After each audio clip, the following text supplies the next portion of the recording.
Donc à partir de 13 h, les enfants rentrent du collège. Ils ont le temps de rentrer chez eux et ensuite le village est complètement bouclé. Dernier préparatif et dernière vérification avant l'opération déminage de demain. La commune de Saint-Jean-Bruneval n'a eu qu'une petite semaine pour s'organiser et prévenir les riverains. 1/5 de la population est concernée par la zone de confinement.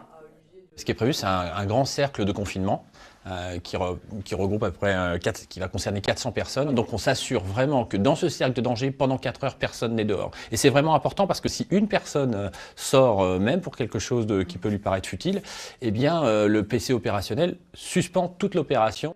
Tous les accès au bourg de la commune seront fermés à partir de 13 h. Le temps pour les démineurs de Cherbourg de désamorcer les engins explosifs, dont l'un date de la Première Guerre mondiale.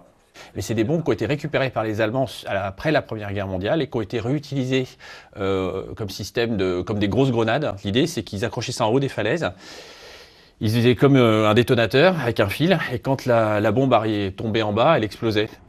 L'opération, pilotée de la capitainerie par un PC opérationnel, aura lieu à marée basse, car il va falloir déplacer les 2 bombes pour les pétarder. Alors au milieu de ces rochers-là, effectivement, à proximité, il y a un obus assez conséquent et un bloc dans lequel il y a des obus. Et c'est un obus important et s'il explose, il fait beaucoup d'éclats, ce qui est assez dangereux.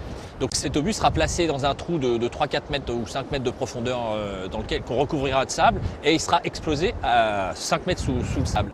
L'opération de déminage va durer tout l'après-midi. La levée du dispositif de confinement aura lieu à 17 h 30.